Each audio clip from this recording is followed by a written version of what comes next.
National highway पर दो car बहुत तेजी से जा रही थी, जिसमें एक कार में बैठा परिवार बहुत घबराया हुआ था क्योंकि दूसरी कार में बैठे लोग उसके पीछे पड़े हुए थे। नेशनल हाईवे पर यह सिलसिला 30 किलोमीटर तक चलता रहता है। अचानक पीछे वाली गाड़ी में लोगों ने फायरिंग करना शुरू कर दिया। एक गोली कार ड्राइवर के सीट के पास वाली सीट पर बैठे लड़के को लग जाती है और उसकी जान चली जाती है। आखिर कौन थे ये लोग और क्यों इन्होंने इस लड़के को गोली मारी?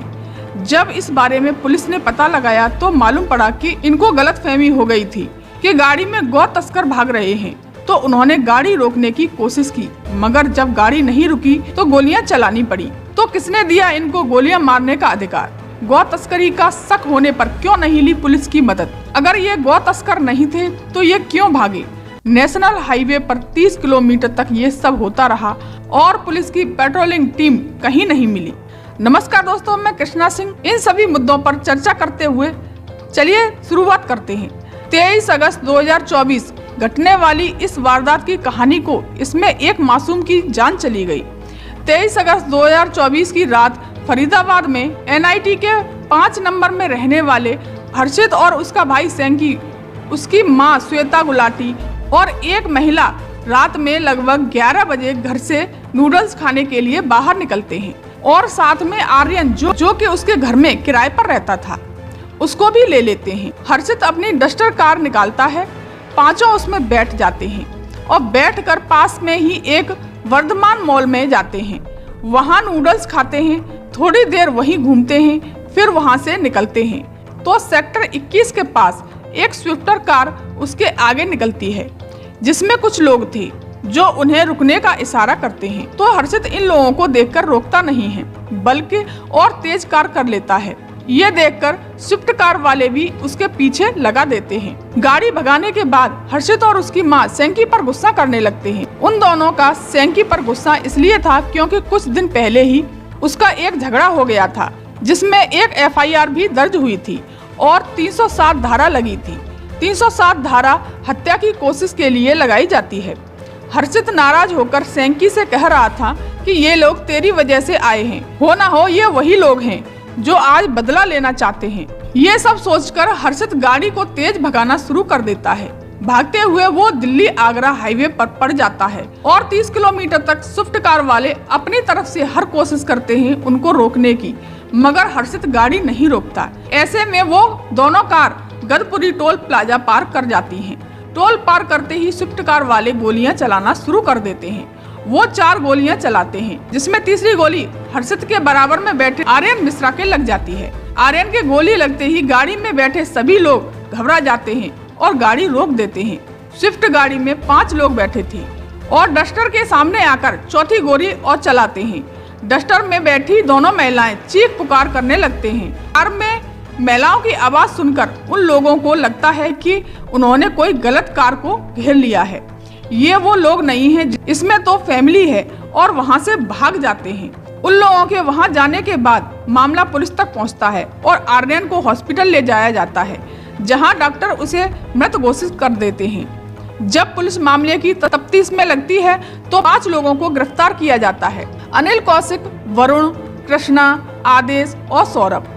ये 5 लिव फॉर नेशन संगठन से जुड़े हुए हैं, जिसे उनमें से एक अनिल कौशिक चलाता है। ये 5 लोग फरीदाबाद के जवाहर नगर में रहते हैं। खबर ये है कि इन लोगों को कहीं से ये जानकारी मिलती है कि 2 कार हैं, एक फॉर्च्यूनर कार है और एक डस्टर कार है, जो उस एरिया में जो कि गौवंश की रेकी कर रहे हैं कि कहाँ आवारा गाय वगैरह घूम रहे हैं, तो उन्हें वहां से उठा लिया जाए और कटवाने भेज दिया जाए। ये सूचना मिलते ही ये लोग 2 गाड़ियों की तलाश में लग जाते हैं।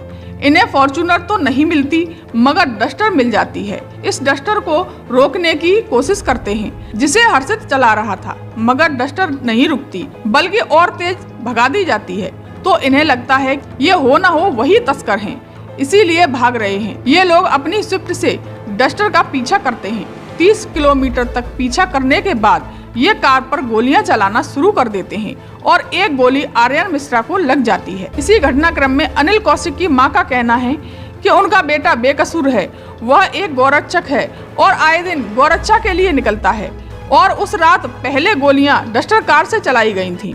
वही दूसरी तरफ आर्यन मिश्रा के पिता शियानंद मिश्रा कहता है कि ये गौरक्षक हैं, तो इन लोगों को किसी की हत्या करने का अधिकार किसने दिया? इन्होंने पुलिस को बुलाकर कोई कार्रवाई करने की कोशिश क्यों नहीं की?